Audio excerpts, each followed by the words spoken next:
ಚಿಂತಾಮಣಿ ಪರಿಶಿಷ್ಟದೊಳಗ ನಾವು ಯಾವ ವಿಷಯವನ್ನು ಅವಲೋಕನ ಮಾಡ್ಲಿಕ್ಕತ್ತೀವಿ? ಉಪನಿಷತ್ತಿನ ಸಿದ್ಧಾಂತದ ಮೇರೆಗೆ ಸತ್ತು ಅಸತ್ತುಗಳ ಬಗ್ಗೆ ವಿವೇಕ.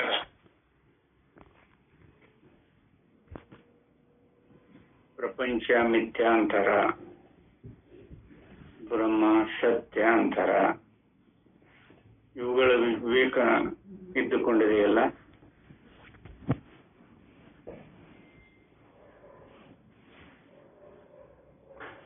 ಮತ್ತ ಮಿಥ್ಯ ಇದ್ರನ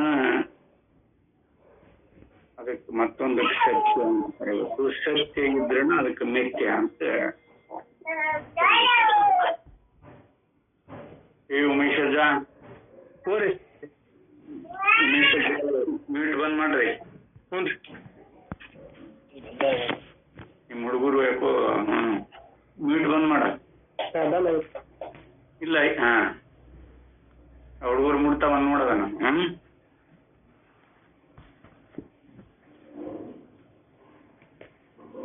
ಜಗತ್ತು ಮಿಥ್ಯ ಅಂತಾರ, ಬ್ರಹ್ಮ ಸತ್ಯ ಅಂತಾರ. ಇವೆರಡು ಒಂದಕ್ಕೊಂದು ಸಾಪೇಕ್ಷಿಕ ಶಬ್ದಗಳು.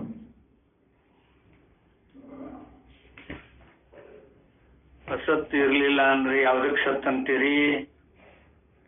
ಇರುವುದೆಲ್ಲ ಸತ್ತಾಗಿತ್ತು ಅಂದ್ರ ಸತ್ ಅಂತ ಯಾವ್ದಕ್ ಕರೀತೀರಿ? ಅಸತ್ತಿನ ಅಪೇಕ್ಷಣೆ ಇಲ್ಲ ಅಂದ್ರೆ ಸತ್ ಅಂತ ಯಾವ್ದಕ್ ಕರೆಯೋದು? ಬ್ರಹ್ಮ ಇರೋಣದ್ರಿಂದನ ಜಗತ್ತು ಇದ್ದುಕೊಂಡೈತಿ ಅಂತ ಕರೀತೀರಿ. ಜಗತ್ತೇ ಇರ್ಲಿಲ್ಲ ಅಂತಂದ್ರ ಬ್ರಹ್ಮ ಅಂತ ಯಾವ್ದಕ್ ಕರಿತೀರಿ? ನೋಡ್ರಿ, ಅದು ಒಂದಕ್ಕೊಂದು ಬ್ರಹ್ಮ ಸತ್ಯ ಜಗನ್ ಮಿಥ್ಯ ಅಂತ ಹೇಳ್ಕೊಂಡು ಬಂದಾರ. ಇವೆರಡು ಸಾಪೇಕ್ಷಿಕ ಶಬ್ದಗಳೇ ವಿನಃ ಅನುಭವ ಯಾವ ಇದೆಯೋ ಆಗ ಅರ್ಥೈಸ್ಕೋಬೇಕಲ್ಲ. ಇಲ್ಲೇ ಸತ್ತು ಅಸತ್ತು ಎಂದು ಒಂದಕ್ಕೊಂದು ಪ್ರತಿದ್ವಂದ್ವಿಯಾದ ಎರಡು ಪದಾರ್ಥಗಳಿರುವೆಂಬುದನ್ನಾಗಲಿ, ನೋಡ್ರಿ ವೇದಾಂತಿಗಳು ಏನ್ ಹೇಳ್ತಾರ, ಇವೆರಡು ಪದ ಪ್ರತಿದ್ವಂದ್ವಿಯಾದ ಎರಡು ಪದಾರ್ಥಗಳಿರುವೆಂಬುದಾಗಲಿ, ಕಾರ್ಯವು ಮೊದಲು ಅಸತ್ತಾಗಿತ್ತು, ಹುಟ್ಟಿದ ಮೇಲೆ ಸತ್ಯದಿಂದ ಕೂಡಿ ಸತ್ಯನಿಸುವುದೆಂಬುದನ್ನಾಗಲಿ ವೇದಾಂತಿಗಳು ಒಪ್ಪುವುದಿಲ್ಲ.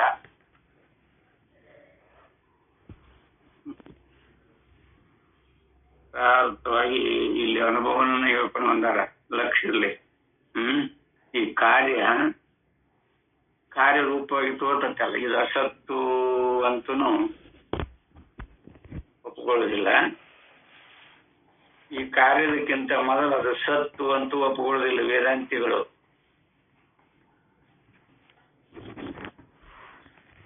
ವೇದಾಂತ ಬಹಳ ಡೀಪಾಗಿ ಅಥವಾ ಕೂಲಂಕುಷವಾಗಿ ವಿವೇಕ ಮಾಡ್ಕೊಂಡು ಬಂದಾರ ಅಂತ ಅರ್ಥ. ವೇದಾಂತಿಗಳು ಇದನ್ನ ಒಪ್ಪುವುದಿಲ್ಲ. ತಾರ್ಕಿಕರಲ್ಲದ ಶೂನ್ಯವಾದಿಗಳು ಸತ್ತಿನ ಅಭಾವವೇ ಅಸತ್ತು ಎನ್ನುವರು. ಸತ್ತಿಗೆ ಎಂದಾದ್ರೂ ಅಭಾವ ಆಗತ್ತೇನ್ರಿ? ನೋಡ ಅವ್ರ ಸಿದ್ಧಾಂತ ಯಾಗದು. ನಿಮ್ಮ ಇರುವಿಕೆ ಯಾವಾಗ ಅಭಾವ ಆಗೈತಿ? ಇರವು ಅಂತ ಐತಲ್ಲ, ಅದ ಸತ್.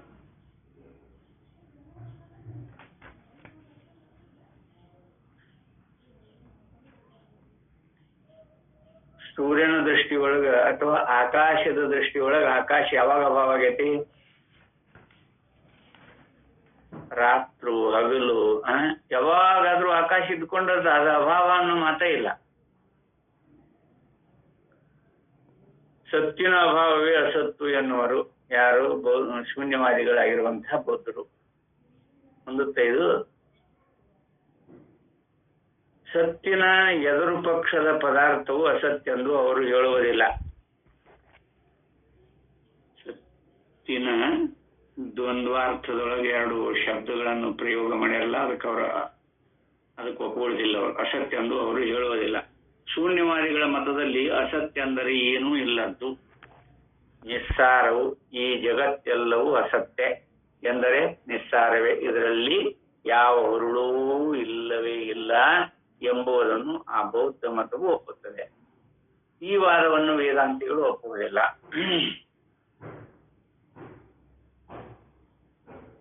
ಇವರು ಜಗತ್ತು ಅಸತ್ತು ಅಂತ ಒಪ್ಕೊಳ್ಳೋದಿಲ್ಲ, ಸತ್ತು ಅಂತೂ ಒಪ್ಕೊಳ್ಳೋದಿಲ್ಲ ಲಕ್ಷದಲ್ಲಿ.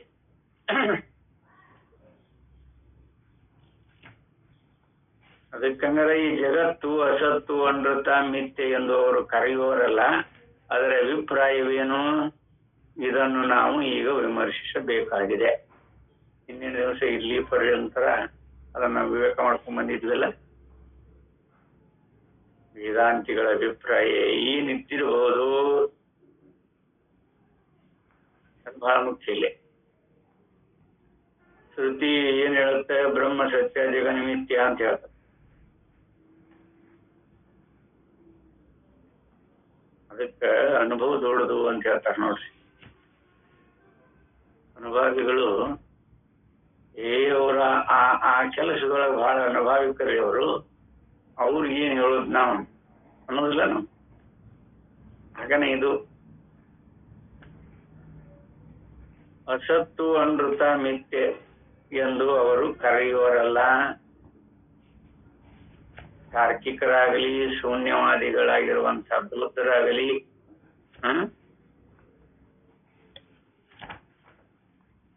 ಬ್ರಹ್ಮ ಸತ್ಯ ಜಗನ್ಮಿಥ್ಯ ಅಂತ ಕರೀತಾರಲ್ಲ. ಅದಕ್ಕೆ ನೋಡಿ ಅನುಭಾವಿಗಳು ಅಥವಾ ವೇದಾಂತಿಗಳ ಅಭಿಪ್ರಾಯ ಏನು ಅಂತ ಇವತ್ತಿನ ವಿಷಯ. ಹಿಂದಿನ ಲೇಖನದಲ್ಲಿ ನಾನು ಬರೆದಂತೆ ಶ್ವೇತಕೇತುವಿಗೆ ಉದ್ದಾಲಕನು ಮಾಡಿದ ಉಪದೇಶಗಳಲ್ಲಿ ಮೊದಲನೆಯ ವಾಕ್ಯವು ಹೀಗಿದೆ. ಉದ್ದಾಲಕರ ಉಪದೇಶ ಶ್ವೇತಕೇತು ಏನದ, ಅಪ್ಪ ಇದು ಮೊದಲು ಸತ್ ಒಂದೇ,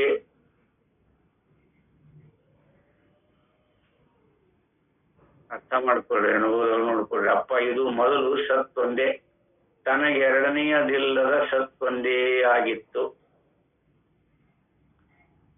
ಈ ವಾಕ್ಯದ ಅಭಿಪ್ರಾಯವನ್ನು ವಿವರಿಸಿರುವ ಸಂದರ್ಭದಲ್ಲಿ ಶಂಕರಾಚಾರ್ಯರವರು ಬರೆದಿರುವುದರ ಸಾರವೇನೆಂದರೆ, ಮೊದಲು ಇದು ಸತ್ಯ ಆಗಿತ್ತು. ಯಾವುದಕ್ಕಿಂತ ಮೊದಲಿದು ಮೊದಲು ಮೊದಲು ಅವರು ಬಳಸ್ಕೊತಾರ, ಇವರು ಬಳಸ್ಕೊತಾರ. ಅಪ್ಪ ಇದು ಮೊದಲು ಸತ್ ಒಂದೇ, ತನಗೆ ಎರಡನೆಯದಿಲ್ಲದ ಸತ್ ಒಂದೇ ಆಗಿತ್ತು ಅಂತ ಉದ್ದಾಲಕ ಮಗನಿಗೆ ಹೇಳ್ತಾನೆ. ಶಂಕರಾಚಾರ್ಯರು ಮೊದಲು ಇದು ಸತ್ಯ ಆಗಿತ್ತು ಎಂದು ಹೇಳಿರುವುದನ್ನು ನೋಡಿದರೆ ಈಗ ಸತ್ ಅಲ್ಲವೇನಂಗಾರ, ಈಗ ತೋರುವುದೇನಾದ್ರ ಸತ್ ಅಲ್ಲಂತೀರೇನು ಅಂತ ಯಾರಾದ್ರೂ ಕೇಳಬಹುದು. ಹಾಗೇನೂ ಇಲ್ಲ, ಈಗಲೂ ಇದೆಲ್ಲವೂ ಸತ್ಯ. ವೇದಾಂತಿಗಳ ಅಭಿಪ್ರಾಯ ನೋಡ್ರಿ ಏನದ ಇದ್ರಾಗ. ಆದರೆ ಈಗ ಸತ್ತಾಗಿರುವುದಲ್ಲದೆ ಯಾವುದು, ಈಗ ಇದು ಕೂಡ ಅಂದ್ರೆ ಇದು ಅಂದ್ರೆ ಯಾವುದು, ಇದು ತೋರುವುದೆಲ್ಲವೂ ಸತ್ಯ. ಈಗ ಸತ್ತಾಗಿರುವುದಲ್ಲದೆ ನಾಮ ರೂಪಗಳಿಂದೊಡಗೂಡಿ ಇದು ಎಂಬ ಬುದ್ಧಿಗೆ ವಿಷಯವಾಗಿರುತ್ತದೆ. ಆ ಸತ್ತನ್ನ ಹಾಗೆ ಕಲಬೆರಕೆ ಮಾಡ್ಕೊಂಡ್ರ ನೋಡ್ರಿ. ಮಿಥುನೀಕೃತ್ಯ ಹೇಗಾತು, ಸತ್ಯ ಅನೃತ ಎರಡು ಮಿಥುನೀಕೃತ್ಯ ಹೇಗಾತು ಅಂದ್ರೆ ನಾಮ ರೂಪಗಳಿಂದೊಡಗೂಡಿ ಇದು ಎಂಬ ಬುದ್ಧಿಗೂ ವಿಷಯವಾಗಿರುತ್ತದೆ.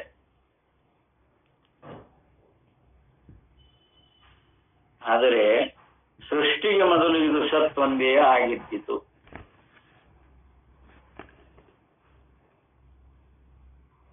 ಆದರೆ ಸೃಷ್ಟಿಗೆ ಮೊದಲು ಇದು ಸತ್ ಒಂದೇ ಆಗಿದ್ದಿತು. ಎತ್ತರಕ್ಕಿಂತ ಮೊದಲ, ಎತ್ತರ ಆಗುವುದಕ್ಕಿಂತ ಮೊದಲ ಸತ್ತಿನ ಅನುಭವ ಎಲ್ಲರಿಗೂ ಅದ. ಇದೆಲ್ಲ ಎಚ್ಚರ ಬಂದ ಮೇಲೆ ನಾಮರೂಪಾದಿಗಳ ವ್ಯವಹಾರ ಇದ್ದುಕೊಂಡಿದೆ. ಕನಸಿನಾಗಿರ್ಬೋದು, ಎಚ್ಚರದೊಳಗಿರ್ಬೋದು. ದೃಶ್ಯಾವಸ್ಥೆ, ಅದೃಶ್ಯಾವಸ್ಥೆ ಅಂತ ಎರಡು ಅವಸ್ಥೆಗಳು. ಗೂಢಪಾದ ಹೃದಯದೊಳಗೆ ಅದನ್ನು ಬಹಳ ವಿಶೇಷವಾಗಿ ವರ್ಣನೆ ಮಾಡ್ಕೊಂಡು ಬಂದಾರಲ್ಲ. ದೃಶ್ಯ ರೂಪವಾಗಿರುವುದು ಒಂದು ಅವಸ್ಥೆ, ಇನ್ನೊಂದು ಅದೃಶ್ಯವಾಗಿರುವುದು ಇನ್ನೊಂದು ಅವಸ್ಥೆ. ಆ ಅದೃಶ್ಯ ಅವಸ್ಥೆಯೊಳಗ ಅಲ್ಲಿ ಸತ್ ಒಂದೇ ಇರ್ತದೆ.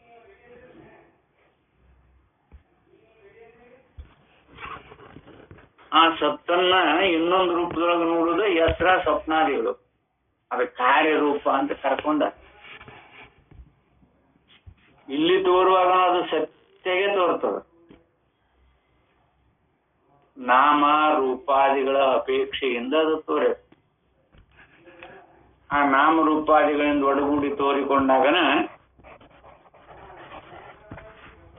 ಅದಕ್ಕವರು ಸೃಷ್ಟಿಗೆ ಮೊದಲು ಅಂದಾರಲ್ಲ. ಸೃಷ್ಟಿಗೆ ಮೊದಲು ಸೃಷ್ಟಿ ಉತ್ಪತ್ತಿ ಆಗಿದ್ದು ಯಾವಾಗ?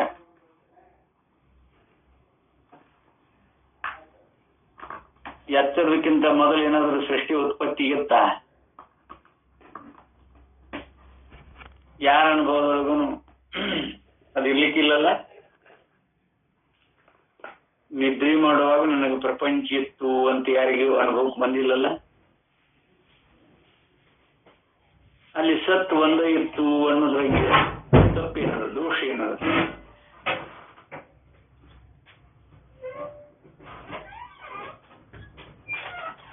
ಹಂಗಾರೆ ಈ ಎಚ್ಚರ ಅಂತ ಕರೆದಾರಲ್ಲ, ಅದ ಸತ್ತು ನಾಮರೂಪದಿಂದೊಡಗೂಡಿ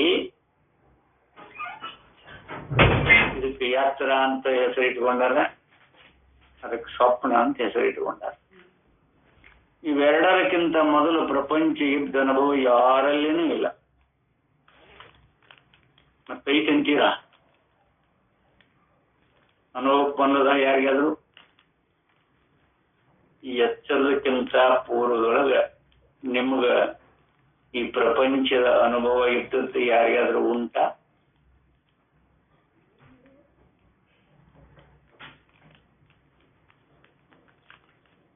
ಹಂಗಾರೆ ಎಚ್ಚರ ಅನ್ನೋದನ್ನ ಅವಿದ್ಯಾ ದೃಷ್ಟಿ. ಯಾವಾಗ ಆ ಎರವಿನಿಂದೊಡಗೂಡಿ ಆ ಎರವು ನಾಮರೂಪಾದಿಗಳಿಂದೊಡಗೂಡಿ ವ್ಯವಹಾರ ಮಾಡ್ತದಲ್ಲ, ಇದಕ್ಕನೇ ಎಚ್ಚರ ಅಂತ ಕರ್ಕೊಂಡ. ಅದು ನಿಮ್ಮ ಸ್ವರೂಪ ಅಲ್ಲ ಅಂತಾನು ಹೇಳ್ತಾರ ವೇದಾಂತಿಗಳು. ಹೀಗಿದು ತೋರುವಾಗನು ಸತ್ಯ ರೂಪದಿಂದನ ತೋರ್ತದೆ.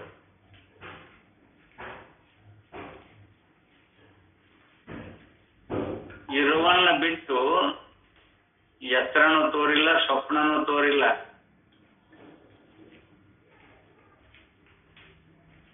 ಯಾರಿಗಾದ್ರೂ ಅನುಭವದೊಳಗಿದ್ರೆ ಹೇಳ್ರಿ, ಎತ್ತರದಕ್ಕಿಂತ ಪೂರ್ವದೊಳಗೆ ಈ ಪ್ರಪಂಚ ಎಲ್ಲರ ಇದ್ದುಕೊಂಡದ್ದು ಅನುಭವ ಆಗಿದ್ರೆ ಹೇಳ್ರಿ.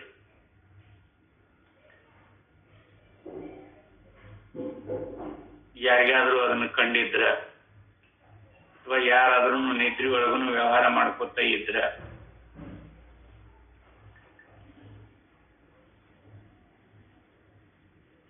ಆ ಸತ್ತನ್ನ ನಾಮರೂಪಾದಿಗಳಿಂದ ಒಡಗೂಡಿ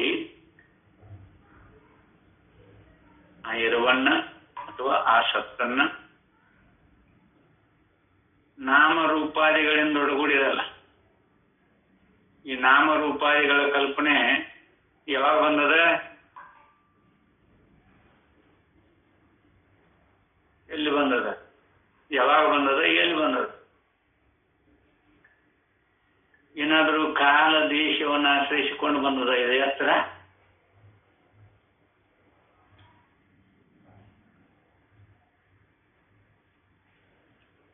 ಕಾಲ ಮತ್ತು ನಾಮ ರೂಪಾದಿಗಳು ಕಾಲ ದೇಶವನ್ನು ಆಶ್ರಯಿಸಿಕೊಂಡು ತೋರಬೇಕು.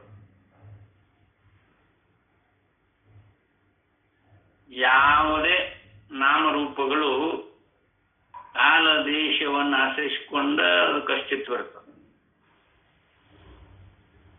ಎತ್ತರ ಆಗೋದಕ್ಕಿಂತ ಮೊದಲು ಕಾಲ ದೇಶಾದಿಗಳು ಇಲ್ಲ. ಅವಾಗ ಸತ್ತು ಒಂದಾಗೆ ಇತ್ತು. ಆ ಸತ್ತನ್ನ ಯಾವಾಗ ತಪ್ಪು ತಿಳ್ಕೊತೀಯೋ ಅವಾಗ ಎತ್ತರ ಅಂತ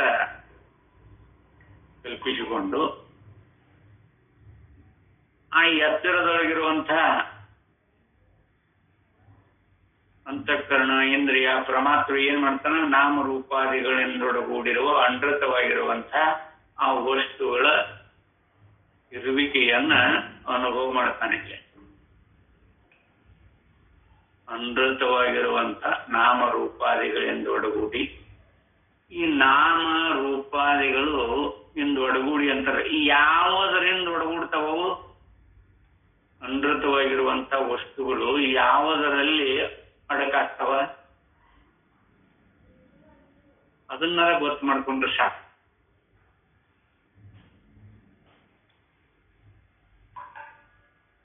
ಎಚ್ಚರ ಇಲ್ಲದೆ ಇರುವಾಗ ಪ್ರಪಂಚ ಇಲ್ಲ ಅಂತ ಎಲ್ಲರ ಅನುಭವದೊಳಗೂ ಉಂಟು. ಅದಿರ್ಲಿ. ಈ ಪ್ರಪಂಚ, ಇಲ್ಲಿಯ ಸುಖ ದುಃಖಾದಿಗಳು, ವ್ಯವಹಾರ, ಅದು ಇದು ಮಾಡಬೇಕು ಅನ್ನುವ ಕ್ರಿಯಾ ಕರ್ಮಗಳು ಯಾವುದೊಂದು ಇಲ್ಲಲ್ಲ. ಅಬ್ಬಬ್ಬ ಅಂದ್ರೆ ಎತ್ತರ ಇರೋ ತನಕ ಮಾಡ್ತೀಯ. ಎಲ್ಲಾ ಕರ್ಮಾದಿಗಳನ್ನೇ ನೀವು ಮಾಡ್ಬೇಕಾದ್ರೆ ಎತ್ತರ ಇರೋ ತನಕ. ಎತ್ತರ ಕೈ ತಪ್ಪಿ ಹೋಯ್ತು ಅಂದ್ರೆ ಅವಾಗ ಸತ್ತು ಒಂದೇ ಇರ್ತದೆ. ಯಾವಾಗ ಸತ್ತನ್ನು ಸತ್ತು ಅಂತ ತಿಳಿಯದಿರುವಾಗ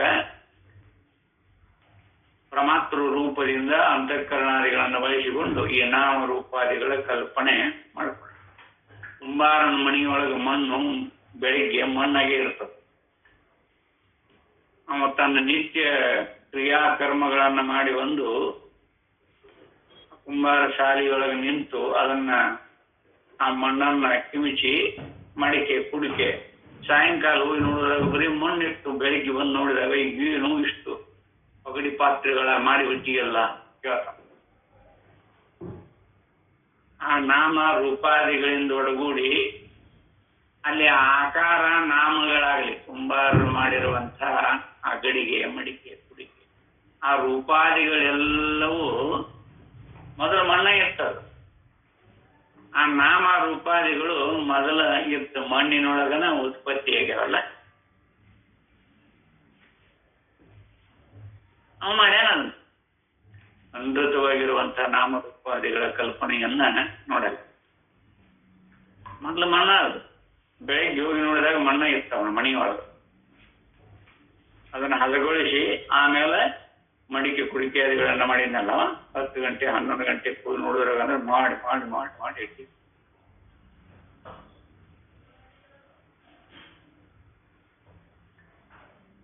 ಈ ನಾಮ ರೂಪಾದಿಗಳು ಬರುವುದಕ್ಕಿಂತ ಮೊದಲದ ಮಣ್ಣ ಇರ್ತಾ ಇಲ್ವ? ಹಾಗನ ಇಲ್ಲೇ ಪರಮಾತ್ರುವಿನನ್ನ ಪರಮಾತ್ರು ಅಂತ ತಿಳಿಯುವುದಕ್ಕಿಂತ ಪೂರ್ವದೊಳಗೆ ಅದು ಸತ್ತಾಗಿತ್ತು. ಪರಮಾತ್ರುವಿನನ್ನ ಕಲ್ಪಿತ ಪುರುಷ ಯಾವಾಗ ಬಂದ ಅವಾಗ ನಾಮ ರೂಪಾದಿಗಳಿಂದೊಡಗೂಡಿ ಅದ ಸತ್ತನ್ನ ಬೇರೆ ಬೇರೆ ರೂಪದೊಳಗೆ ನೋಡಕತ್ತಾನ. ಅದೇ ಸತ್ತನ್ನ ಬೇರೆ ಯಾವುದೂ ಅಲ್ಲ. ಪರಮಾತ್ರು ಅಂದ್ರು ಅದ ಸತ್ತು, ಅಂತಃಕರಣಾದಿಗಳಂದ್ರೂ ಅದ ಸತ್ತು. ಅವುಗಳಿಂದ ನಾಮ ರೂಪಾದಿಗಳಿಂದ ಒಡಗೂಡಿ ತೋರುವ ಈ ದೃಶ್ಯ ವಸ್ತುಗಳೆಲ್ಲವೂ ಅದೇ ಸತ್ಯ. ಆ ಸತ್ತನ್ನು ಬಿಟ್ರೆ ಯಾವುದೇ ಇಲ್ಲ.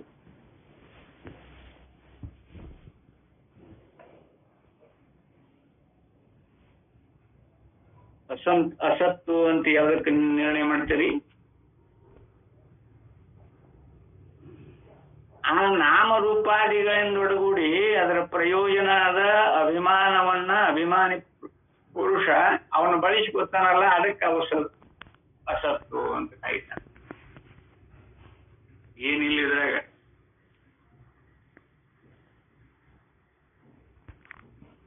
ಆ ಅಭಿಮಾನ ಒಂದು ಕಳಿಸಿಕೊಂಡ್ರೆ ಸಾಕ್ಯಮ. ನಾಮ ರೂಪಾದಿಗಳ ಅಭಿಮಾನವನ್ನು ಕಳಿಸಿಕೊಂಡು ಸಾಕು. ನೀವು ಸ್ವಯಂ ಸಿದ್ಧವಾಗಿ ಪರಮಾತ್ಮನ ಸ್ವರೂಪನಾಗೇ ಇರ್ತಾನೆ. ಅದ್ನೇನ್ ಮಾಡಿ ಪಡ್ಕೋಬೇಕಾಗದ್ದೇನಿಲ್ಲ. ಅವ ಆ ಸ್ವರೂಪದಾಗ ಇದ್ದಾನೆ, ಇಲ್ಲೇನೋ ಅದ ಸ್ವರೂಪದೊಳಗನೆ ಇದ್ದಾನೆ.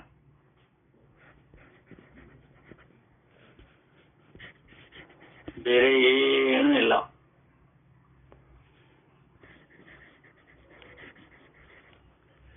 ಆ ಸತ್ತನ್ನ ಸತ್ತು ಅಂತ ತಿಳಿಯದನೆ ಪರಮಾತ್ರು, ಅಂತಃಕರಣ, ಇಂದ್ರಿಯ, ಶರೀರ, ಪ್ರಪಂಚ ಇವೆಲ್ಲವೂ ಕಲ್ಪಿತ ನಾಮರೂಪಗಳೇ. ಪರಮಾತ್ಮ ಅನ್ನೋದು ನಾಮ, ಅಂತಃಕರಣ ಅನ್ನೋದು ನಾಮ. ಅವು ವಸ್ತು ರೂಪದಾಗಿಲ್ಲ, ವಸ್ತು ರೂಪದಾಗ ಯಾವ ಇಲ್ಲ. ಅದಕ್ಕೆ ಇದು ಎಂಬ ಬುದ್ಧಿಗೆ ವಿಷಯವಾಗಿರುತ್ತದೆ. ಇದು ಅಂತೈತಲ್ಲ, ಇದು ಎಂಬ ಬುದ್ಧಿಗೆ ಇದನ್ನು ತಿಳ್ಕೊಂಡ್ರೆ ಅವ ಅಲ್ಲೇ ಮುಕ್ತನಾಗ್ತಾನೆ ನೋಡ್ರಿ. ಇದು ಎಂಬ ಬುದ್ಧಿಗೆ ಅವ ಅಲ್ಲೇ ಮುಕ್ತನಾಗ್ತಾನೆ. ಎಲ್ಲೆಲ್ಲಿ ಕಡಿದ ಉದ್ರಿ ಅಲ್ಲ, ಅದೃಷ್ಟ ಫಲ ಅಲ್ಲ, ದೃಷ್ಟ ಫಲ ಇದು. ಇಲ್ಲೇ ಮುಕ್ತನಾಗ್ತಾನೆ. ಇದು ಅನ್ನೋದ್ರ ಅರ್ಥನ ಗೊತ್ತಾಗಿಲ್ಲ ಮತ್ ನಾವ್ಯಾವಾಗ ಮುಕ್ತರಾಗಬೇಕು. ಇದು ಎಂಬ ಬುದ್ಧಿಗೆ ವಿಷಯವಾಗಿರುತ್ತದೆ. ನೋಡ್ರಿ, ಇದು ಅಂದ್ರೆ ಏನು ಅಂತ ವ್ಯಾಪಕ ದೃಷ್ಟಿಯಿಂದ ನೀವು ವಿವೇಕ ಮಾಡಿದ್ರೆ ಇದು ಸತ್ತನ್ನು ಬಿಟ್ರೆ ಬೇರೆ ಅಲ್ಲ.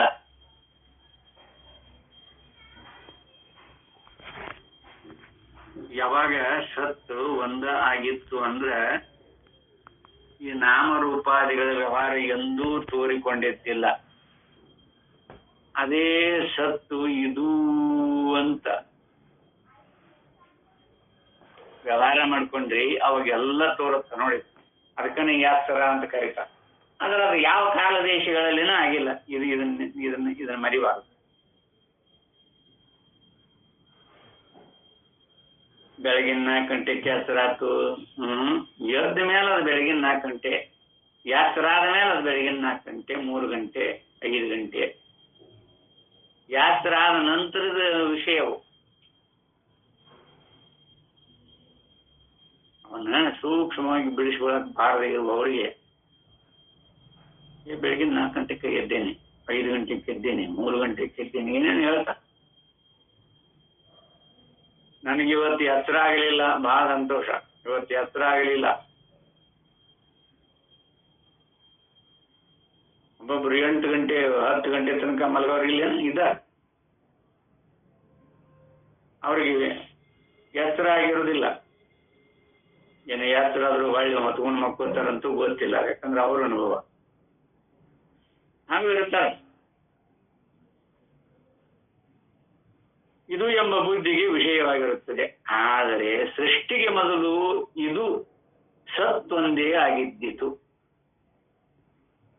ಇದು ಅನ್ನೋದನ್ನ ಸಂಬೋಧನೆ ಯಾವ ರೂಪದಾಗ ಮಾಡ್ಕೋತಾರೆ ಲಕ್ಷದಲ್ಲಿ. ಇದು ಸತ್ತೊಂದೇ ಆಗಿದ್ದಿತು. ಇದು ಅನ್ನೋದು ಸತ್ತು ಅಲ್ಲ, ಅಸತ್ತು ಅಲ್ಲ, ಅದ್ ನಮ್ಮ ಸ್ವರೂಪ. ಸತ್ಯೆಂದರೆ ಬರೀ ಇರವು, ಸೂಕ್ಷ್ಮವಾಗಿ ಯಾವ ವಿಶೇಷವೂ ಇಲ್ಲದೆ, ಸರ್ವಗತವಾಗಿ ಒಂದೇ ಆಗಿ, ಏತರ ಅಂತೂ ಇಲ್ಲದೆ, ಯಾವ ಅವಯವವೂ ಇಲ್ಲದೆ ಇರುವ ಚೈತನ್ಯವು. ನೋಡಿ, ಚೈತನ್ಯಕ್ಕೆ ಎಷ್ಟು ಮಾರ್ಮಿಕವಾಗಿ ರೂಪಕ್ ಮಾಡ್ಯಾರ. ಸತ್ಯೆಂದರೆ ಬರೀ ಇರವು, ಸೂಕ್ಷ್ಮವಾಗಿ ಯಾವ ವಿಶೇಷವೂ ಇಲ್ಲದೆ, ಅದರೊಳಗೆ ಯಾವ ವಿಶೇಷತೆನೂ ಇರುವುದಿಲ್ಲ. ವಿಶೇಷ ಬಂತು ಅಂದ್ರೆ ಇದು ಮೊಬೈಲು, ಅದು ಪುಸ್ತಕ, ಅದು ಪಾಟಿ, ಅದು ಟೇಬಲ್, ಇದು ಕುರ್ಚಿ, ಈಗ ಚಲೋ ಆಗ್ತದೆ. ಆಶ್ರಯ ಇದನ್ನ ನಮ್ಮ ಸ್ವರೂಪನ. ಎಲ್ಲದಕ್ಕೂ ಆಶ್ರಯ ನಮ್ಮ ಸ್ವರೂಪನ. ಆದ್ರೂ ಇದು ಎಂಬ ಬುದ್ಧಿಗೆ ವಿಷಯವಾಗಿರುವುದು ಅಂತ ಹೇಳ್ಕೊಂಡ ನೋಡ್ರಿ, ನಮ್ಮ ಸ್ವರೂಪನ. ಆದ್ದರಿಂದ ಇಲ್ಲಿ ಯಾವ ವಿಶೇಷವೂ ಇಲ್ಲದೆ ಸರ್ವಗತವಾಗಿ ಒಂದೇ ಆಗಿ ಏತರ ಅಂಟೂ ಇಲ್ಲದೆ ಯಾವ ಅವಯವವೂ ಇಲ್ಲದೆ ಇರುವ ಚೈತನ್ಯ. ಆ ಚೈತನ್ಯ ಆಗದ ನೋಡ್ರಿ ಇಲ್ಲಿ ನಮ್ಮ ಸುಪ್ತಾವಸ್ಥೆಯೊಳಗ ನಾವು ಹಾಗಾದೇವಿ. ಅಲ್ಲಿ ನೋಡ್ಕೊಳಕ ಬಂದಿಲ್ಲಲ್ರಿ ನಮಗೆ. ನಾವು ಹಾಗಾದೇವಿ ಅನ್ನೋದು ಅನುಭವ ರೂಪವಾಗಿ ನೋಡ್ಕೊಳಕ ಬರುತ್ತೆ, ಸಾಧಕರಲ್ಲವ್ರಿಗೆ ಬರುದಿಲ್ಲ. ಮತ್ತದು ಎತ್ತರದೊಳಗೂ ನೋಡಕೊಳಕ್ ಬರ್ತದ ನಿಮ್ ಎಲ್ಲಿ ಅಂದ್ರೆ ಅಲ್ಲಿ. ಯಾಕಂದ್ರೆ ಅದು ಇರುವುದು ಸತ್ಯ. ಆ ಸತ್ಯ ನೋಡಕ್ ಏನು, ಆಕಾಶ ನೋಡಕ್ ನುಗ್ಲೇನ? ಆಕಾಶ ನೋಡಕ್ ನುಗ್ಲೇನ? ಏನಾರ ಊರಾಗಿನ ಜಾತ್ರಿ ನೋಡಕ್, ತೇರ್ ನೋಡಕ್ಕಾಗ್ಲಿ, ಎಳೆಯಕ್ಕಾಗ್ಲಿ ನುಗ್ಲು ಮಾಡಬಹುದು. ಆಕಾಶ ನೋಡಕ್ ಏನಾದ್ರು ನುಗ್ಲು ಮಾಡ್ಬೇಕು ಐತೇನ್ರಿ? ಎಲ್ಲಿ ನಿಂತಿ ಅಲ್ಲಿ ಆಕಾಶ ಐತಿ, ವ್ಯಾಪಕವಾಗಿ. ಅದನ್ನ ನೋಡ್ಬೇಕಾದ್ರೆ ಏನಾರ ನುಗ್ಲು ಮಾಡ್ಬೇಕಾಗೈತೆ? ಏನಿಲ್ಲ, ಕಣ್ಣು ಬಿಟ್ರೆ ಆಕಾಶ ಕಾಣ್ತದೆ. ಅದು ನೋಡು, ಆ ಚೈತನ್ಯದ ಸ್ವರೂಪ ಯಾವ ರೂಪದಲ್ಲಿ ವರ್ಣನೆ ಮಾಡ್ತಾರ? ಏತರ ಅಂಟು ಇಲ್ಲದೆ ಯಾವ ಅವಯವವೂ ಇಲ್ಲದೆ ಇರುವ ಚೈತನ್ಯ. ಇದನ್ನೇ ಎಲ್ಲಾ ವೇದಾಂತಗಳು ತಿಳಿಸುತ್ತಿರುವವು. ಗಾಢ ನಿದ್ರೆಯಲ್ಲಿ ಈ ಬರೀ ಸತ್ಯ ಇತ್ತೆಂದು ನಮಗೆ ಎಚ್ಚತ್ತ ಮೇಲೆ ತಿಳಿಯ ಬರುತ್ತದೆ. ನಾವೆಲ್ಲರೂ ಅನುಭವ ಮಾಡಿರ್ತೀವ್ರಿ. ಮಾಡಿದ ಅನುಭವವನ್ನ ಯಥಾರ್ಥವಾಗಿ ನೋಡಕ್ ಬಾರದೆ ಇರುವುದಕ್ಕೆ ಇಷ್ಟೆಲ್ಲ ತಾಪತ್ರಯ, ನಾವು ದುಃಖಕ್ಕೆ ಎಡೆ ಮಾಡಿಕೊಂಡೇವೆ. ಗಾಢ ನಿದ್ರೆಯಲ್ಲಿ ಈ ಬರೀ ಸತ್ಯ ಇತ್ತೆಂದು ನಮಗೆ ಎಚ್ಚತ್ತ ಮೇಲೆ ತಿಳಿಯ ಬರುತ್ತದೆ. ಅಲ್ಲೇ ತಿಳಿದಿಲ್ಲ, ಎಚ್ಚರ ಆದ ಮೇಲೆ ತಿಳಿದ.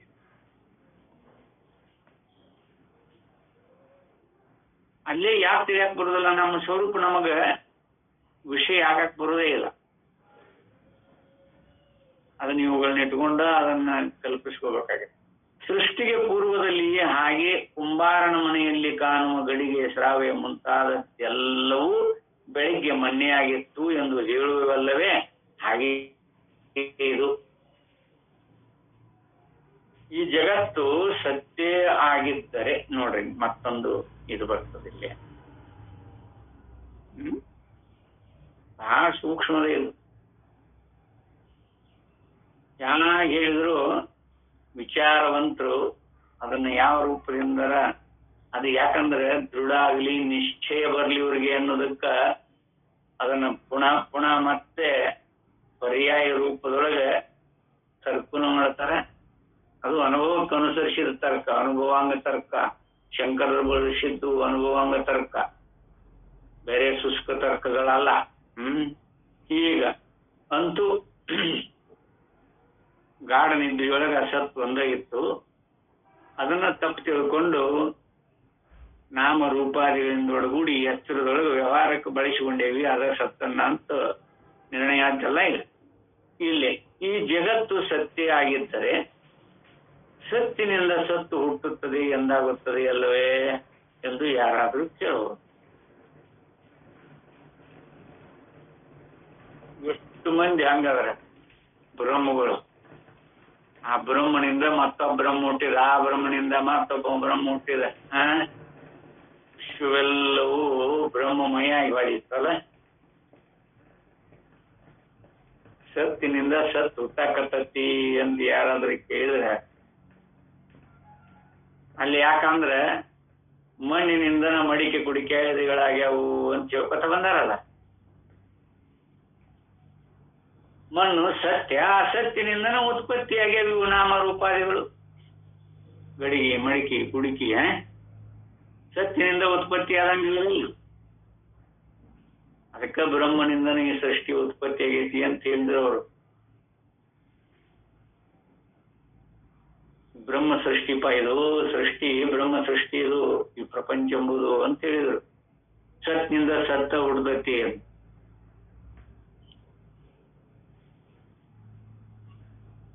ನೋಡ್ರಿ ಅದಕ್ಕೆ ಹಾಗಲ್ಲ. ವೇದಾಂತಿಗಳ ಅಭಿಪ್ರಾಯ ಹೇಗದ ನೋಡ್ರಿ. ಸದ್ರೂಪವಾದ ಪರಮಾರ್ಥ ವಸ್ತುವೇ ಈ ಜಗತ್ತಿನ ರೂಪವಾಗಿ ಕಾಣುತ್ತಿರುತ್ತದೆ. ಹುಟ್ಟಿಲ್ಲಿದು ಲಕ್ಷ್ಯ ಇರಲಿ. ಸದ್ರೂಪವಾದ ಪರಮಾರ್ಥ ವಸ್ತುವೇ ಈ ಜಗತ್ತಿನ ರೂಪವಾಗಿ ಕಾಣುತ್ತಿರುತ್ತದೆ. ಹೀಗೆ ಮಣ್ಣೆ ಗಡಿಗೆ ಮುಂತಾದ ವಸ್ತುಗಳ ರೂಪದಲ್ಲಿ ಕಾಣುತ್ತಿರುವುದು, ಹಾಗೆ ಸತ್ಯ ಜಗತ್ತಿನ ಬಗೆ ಬಗೆಯ ನಾಮ ರೂಪಗಳ ವಸ್ತುಗಳಾಗಿ ಕಾಣಿಸುತ್ತಿರುತ್ತದೆ. ಸತ್ತಿನೊಳಗ ಯಾವ ಅವಯವಗಳು ಇಲ್ಲ, ಆದರೂ ಅವಿದ್ಯಾ ಕಲ್ಪಿತವಾದ ಅವಯವಗಳುಂಟು. ಆ ಅವಯವಗಳಿಂದ ವಿಚಿತ್ರವಾದ ಜಗತ್ತು ಉಂಟಾಗುತ್ತದೆ. ಹಗ್ಗದಲ್ಲಿ ಕಲ್ಪಿತವಾಗಿರುವ ಹಾವಿನ ಅವಯವಗಳಂತೆ. ಆ ಹಾವಿನ ಅವಯವಗಳೇನಾದ್ರೂ ಹಗ್ಗಗಳು ಕಲ್ಪಿಸಿದ ಹಾವಿಗೆ ಯಾವ್ದಾದ್ರು ಅವಯವಗಳು ಉಂಟಾ? ಬಾಲ, ಎಡೆ, ತಲೆ, ನಡು ಏನಾದ್ರು ಅವಯವಗಳು ಕಂಡವ ಅಲ್ಲಿ? ಬರೀ ಭ್ರಾಂತಿ ಹೌದಲ್ಲ, ಕಲ್ಪನಾ ಹೌದಲ್ಲ. ಹಗ್ಗದಲ್ಲಿ ಕಲ್ಪಿತವಾಗಿರುವ ಹಾವಿನ ಅವಯವಗಳಂತೆ ಸತ್ತಿನಲ್ಲಿ ಜಗತ್ತಿನ ಅವಯವಗಳು ಕಲ್ಪಿತವಾಗಿರುತ್ತವೆ. ನೀವು ನಾಮರೂಪದಿಂದ ನೋಡ್ಕೊಳ್ರಿ, ವಿಷಯಗಳಿಂದ ನೋಡ್ಕೊಳ್ರಿ, ಇಂದ್ರಿಯಗಳಿಂದ ನೋಡ್ಕೊಳ್ರಿ, ಅಂತಃಕರಣದಿಂದ ನೋಡ್ಕೊಳ್ರಿ.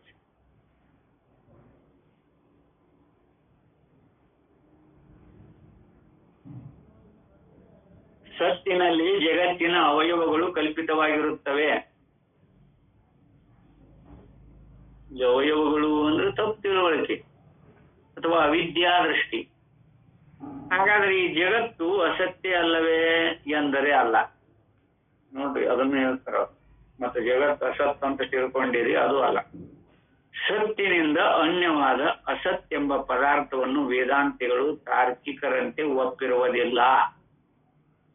ಈ ಸಿದ್ಧಾಂತ ಅನುಭವಾನುಸಾರಿಯಾಗಿ ಈ ವಾಕ್ಯ ಏನ್ ಬರ್ತಾವಲ್ಲಿ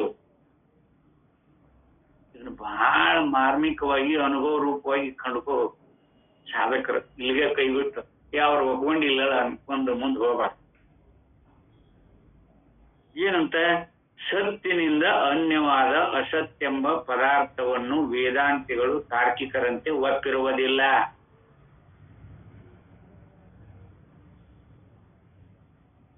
ಸತ್ತೇ ವಾಕ್ ಪ್ರಪಂಚವಾಗಿಯೂ ವಾಚ್ಯ ಪ್ರಪಂಚವಾಗಿಯೂ ಕಾಣಿಸುತ್ತಿರುತ್ತದೆ. ಸೂಕ್ಷ್ಮ ನೋಡಿದು.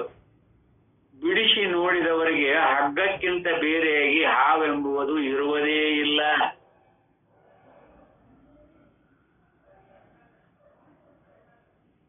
ಪ್ರಾತಿಭಾಷಿಕ ಸತ್ತ ಅಂತ ಭಾಷಿಕಾರ ಬಳಸ್ಕೊಟ್ರ, ವಿವರ್ತವಾದ ಅಂತ ವ್ಯಾಖ್ಯಾನಕಾರರು ಬಳಸ್ಕೊತಾರೆ. ಯಾವ್ದಾರ ಬಳಸ್ಕೊಳ್ರಿ,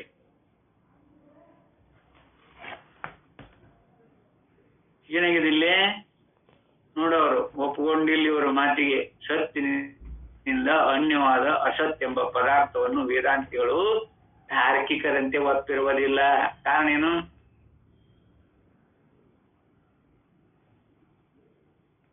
ಸತ್ತ ನಾಮರೂಪಾದಿಗಳಿಂದ ವಾಕ್ ಪ್ರಪಂಚವಾಗಿಯೂ ವಾಚ್ಯ ಪ್ರಪಂಚವಾಗಿಯೂ ಕಾಣಿಸುತ್ತದೆ. ಬರೀ ವಾಚಾರಂಭಣದೊಳಗೆ ನುಡಿ ಮಾತ್ರದೊಳಗೆ ಇದೆಲ್ಲ ಇಟ್ಟುಕೊಂಡಿದೆ, ಸತ್ತ ಇರುವುದು.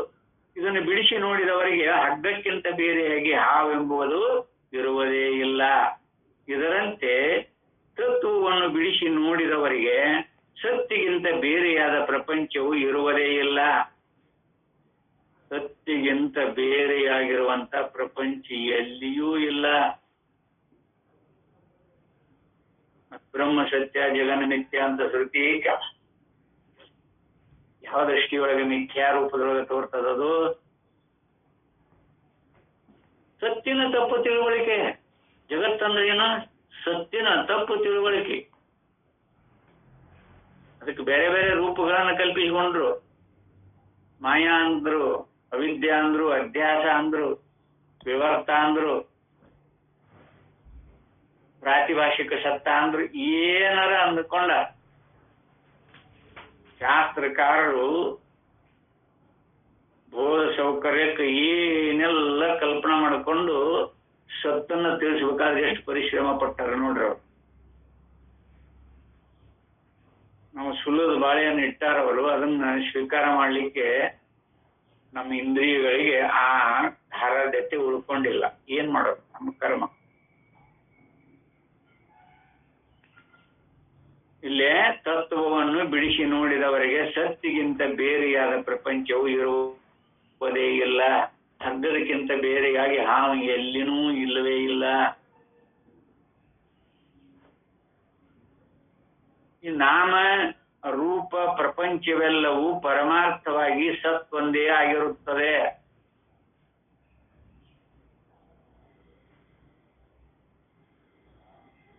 ಇದು ವಾಕ್ಯ ರೂಪದಿಂದ ಬೋಧೆ ಮಾಡ್ಯಾರ. ಅದರ ಅನುಭವ ರೂಪದಿಂದ ಇದನ್ನ ನೋಡ್ರಿ.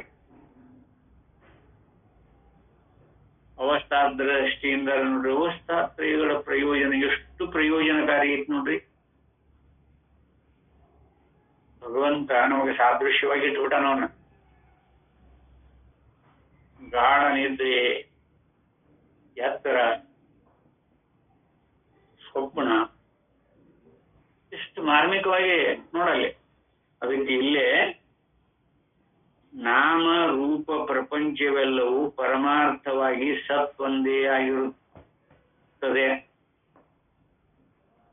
ಇದು ಅನುಭವಕ್ಕೆ ಬಂದ್ರ ಈ ಮಿಥ್ಯಾ ಪ್ರಪಂಚ ಅನುಭವಿಗಳಿಗೆ ಕಾಣೋದೇ ಇಲ್ಲ. ಎಲ್ಲ ಪರಬ್ರಹ್ಮನ ಸ್ವರೂಪನಪ ಇದು ಅಂತ ಇನ್ನೊಂದು ರೂಪದಾಗ ನೋಡಾಕತ್ತೇನೆ ಅನ್ನೋದು ಯಾರಿಗೆ?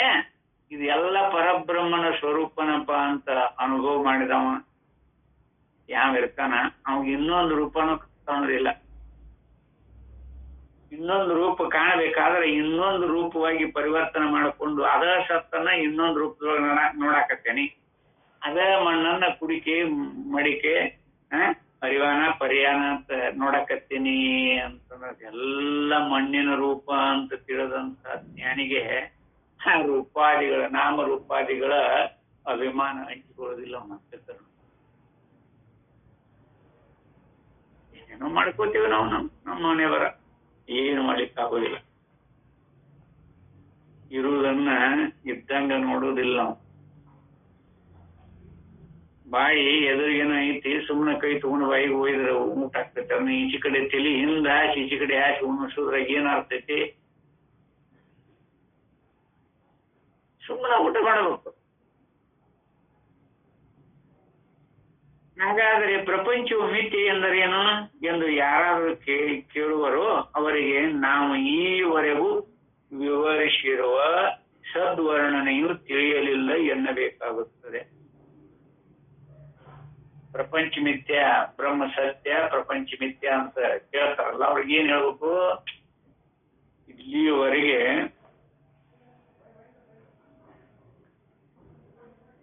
ಈ ತೋರುವಾಗೂ ಇರುವುದಿಲ್ರಿ. ಅದು ನಾಮರೂಪದಿಂದ ಒಡಗೂಡಿ ತೋರುವಾಗೂ ಜಗತ್ತಿರುವುದಿಲ್ಲ. ಅದನ್ನು ಸಾಕಷ್ಟು ಅನುಭಾವಿಗಳ ಅನುಭವಗಳನ್ನ ಹಂಚಿಕೊಂಡ.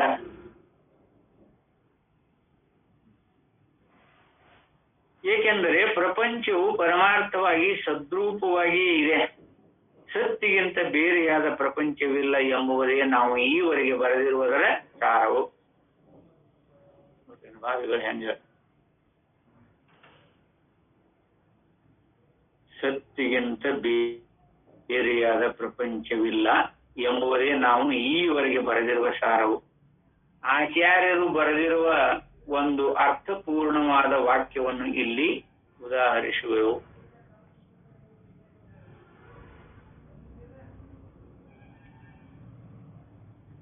ನೋಡ್ರಿ, ಒಂದ್ ಸ್ವಲ್ಪ ಅನುಭವಾನುಸಾರಿಯಾಗಿ ನೋಡ್ರಿ. ಅನುಭಾವಿಗಳ ಅನುಭವಕ್ಕೂ ಶ್ರುತಿ ಪ್ರಮಾಣಗಳನ್ನ ಇಟ್ಟುಕೊಂಡು ವಿವೇಕ ಮಾಡುವ ಜಿಜ್ಞಾಸಿಗೂ ಎಷ್ಟು ಅಂತರ ಅದ ನೋಡ್ರಿ.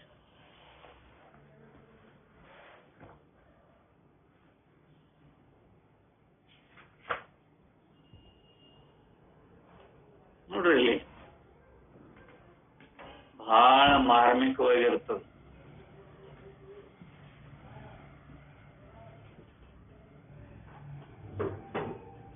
ಇಲ್ಲಿ ಬಹಳ ಮಾರ್ಮಿಕವಾಗಿರ್ತದೆ. ವ್ಯಾವಹಾರಿಕ ದೃಷ್ಟಿಗೆ ಅನುಕೂಲವು ಇಲ್ಲ ಅಂತ ಹೇಳೋದಿಲ್ಲ. ನಾಮ ರೂಪಾದಿಗಳಾಗಲಿ, ನಿನ್ನೆ ಶಿವಪುತ್ರಪ್ಪನ ಗುರುಗಳು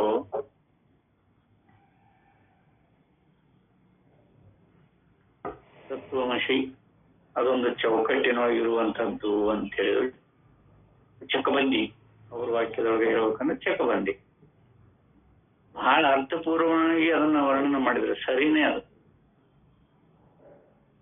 ಬಹಳ ಮಾರ್ಮಿಕವಾಗಿತ್ತು. ಆದ್ರೆ ಅನುಭವಕ್ಕೆ ಬರುವುದಿಲ್ಲ. ಚಕಬಂದಿ ಅನುಭವಕ್ಕೆ ಬರುವುದಿಲ್ಲ. ಯಾಕಂದ್ರೆ ಚಕಬಂದಿಗೆ ದಿಕ್ಕುಗಳು ನಿಶ್ಚಿತವಾಗಿ ಇರುವುದಿಲ್ಲ.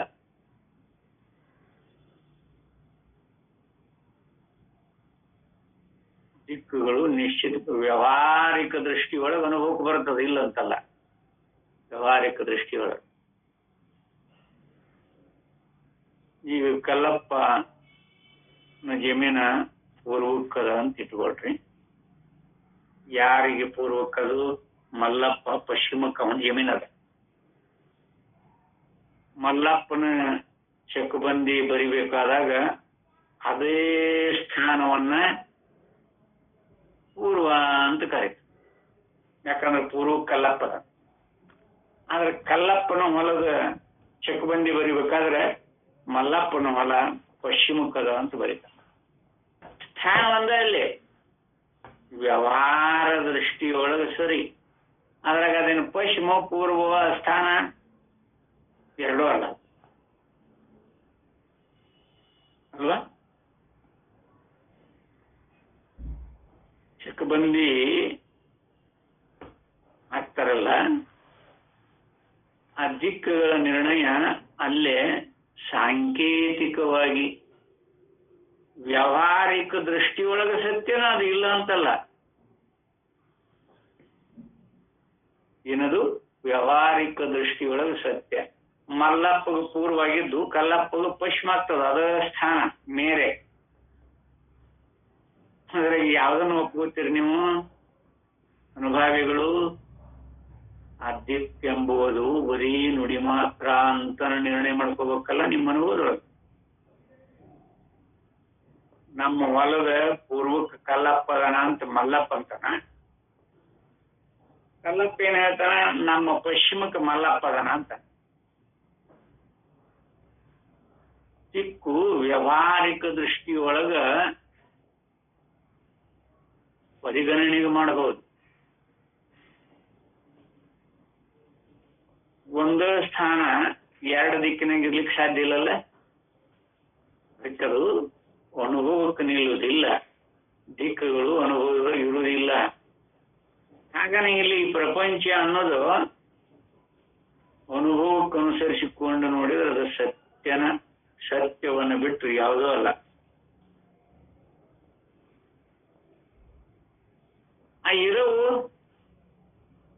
ಆ ಇರುವಿಗೆನ ಸತ್ಯ ಅಂತ ಕರ್ಕೊಂಡಿವಲ್ಲ ನಾವು. ಗಾಢ ನಿದ್ರೆಯೊಳಗ ನಮ್ಮ ಇರುವು ಇರುತ್ತಲ್ಲ,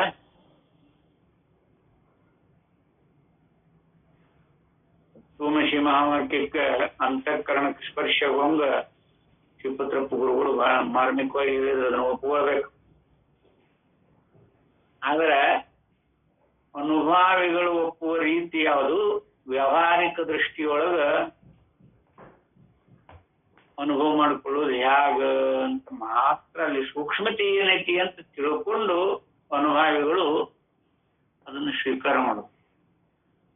ಅಂದ್ರೆ ಯಥಾರ್ಥ ತತ್ವ ಗೊತ್ತ. ಇಲ್ಲಿ ನಮಗಾಗ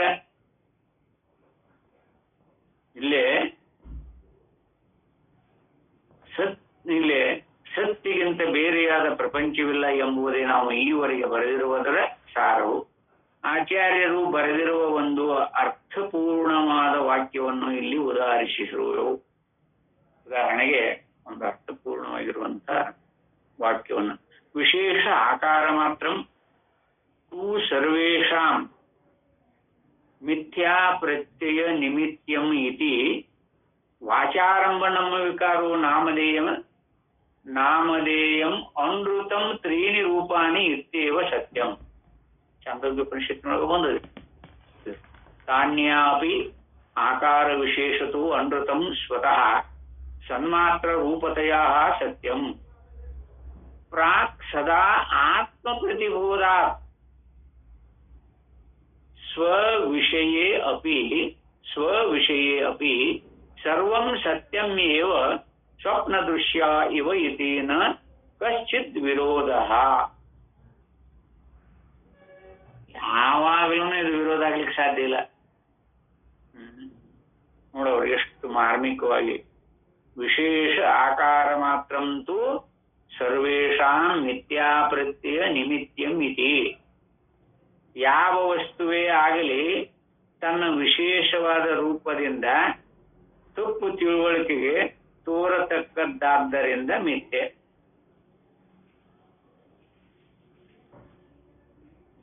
ನೋಡ್ರಿ ಎಷ್ಟು ಮಾರ್ಮಿಕವಾಗಿರುವಂತಹ ವಾಕ್ಯ. ಯಾವ ವಸ್ತುವೇ ಆಗಲಿ ತನ್ನ ವಿಶೇಷವಾದ ರೂಪದಿಂದ ತಪ್ಪು ತಿಳುವಳಿಕೆಗೆ ತೋರತಕ್ಕದ್ದಾದ್ದರಿಂದ ಮಿಥ್ಯೆ. ಸನ್ಮಾತ್ರ ರೂಪದಿಂದ ಸತ್ಯವು. ಆ ತೋರಿಕೆನು ಸನ್ಮಾತ್ರ ರೂಪದಿಂದ ಅನುಭವಕ್ಕೆ ಕಂಡ್ರೆ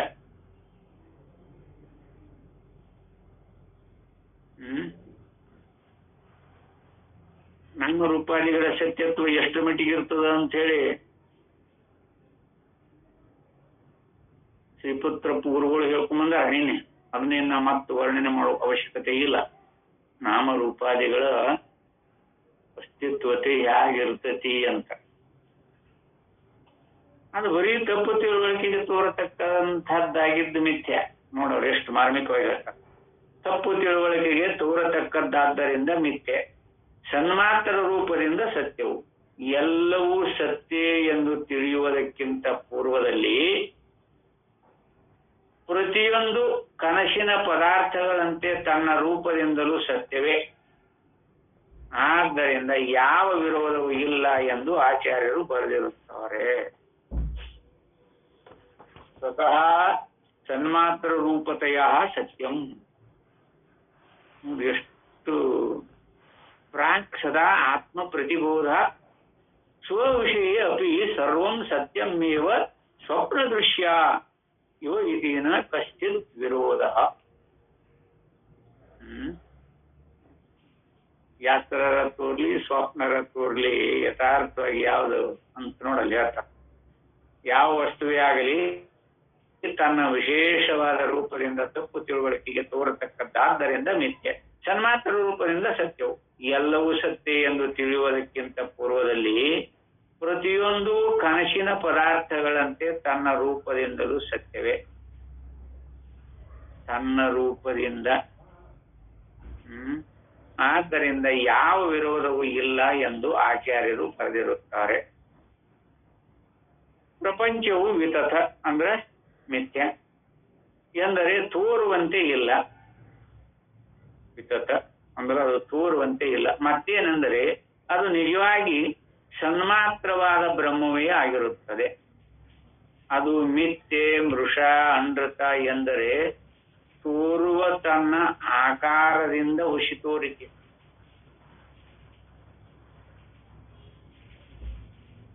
ತೋರುವ ತನ್ನ ಆಕಾರದಿಂದ, ಇದನ್ನು ಲಕ್ಷಿಸಿ. ತೋರುವ ತನ್ನ ಆಕಾರದಿಂದ ಹುಸಿ ತೋರಿಕೆ ಅದು ಎತ್ತರ ತೋರಿಕೆ. ತೋರುವ ತನ್ನ ಆಕಾರ ಐತಲ್ಲ ಅದು ಎತ್ತರ ತೋರಿಕೆ ಎಂದರೆ ಸನ್ಮಾತ್ರವಾದ ಬ್ರಹ್ಮದ, ನಮ್ಮೆಲ್ಲರ ಆತ್ಮನಾದ ಪರಮಾತ್ಮನ ತೋರಿಕೆ. ಯಾವಾಗ ಈ ಪ್ರಪಂಚವೆಲ್ಲೂ ನಿಜವಾಗಿ ಪರಮಾತ್ಮನೇ ಎಂಬ ಅರಿವು ಉದಯವಾಗುವುದೋ ಆಗ ಪ್ರಪಂಚವೆಂಬುವುದೇ ಇರುವುದಿಲ್ಲ. ಆದ್ದರಿಂದ ಜನರು ಕಲ್ಪಿಸಿಕೊಂಡಿರುವ ಪ್ರಪಂಚವು ಮಿಥ್ಯೆ. ಕಲ್ಪಿಸಿಕೊಂಡಿರುವ ಪ್ರಪಂಚ ಮಿಥ್ಯೆ. ಅದು ನಿಜವಾಗಿ ಪರಮಾತ್ಮನೇ ಎಂಬ ಮಂಗಲಕರವಾದ ಸಿದ್ಧಾಂತವು ಮನಸ್ಸಿನಲ್ಲಿ ಮಿಂಚಿರುವುದು ಅಂತ ನೋಡಿ.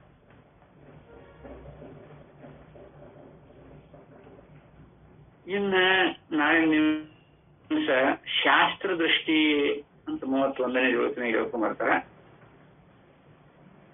ಆ ವಿಚಾರವನ್ನ ನಾಳೆ ದಿವಸ ಮತ್ತೆ ವಿವೇಕ ಮಾಡೋಣ ಅಂತೇಳಿ ಈ 4 ವಾಕ್ಪುಷ್ಪಾದಿಗಳನ್ನ ಸದ್ಗುರು ಚರಣ ತಲುಪಿಸಿ ಇವತ್ತಿನ ಈ ಉಪನ್ಯಾಸಕ್ಕೆ ವಿದಾಯ ಹೇಳುತ್ತೇನೆ. ಹರಿ ಓಂ ತತ್ಸತ್.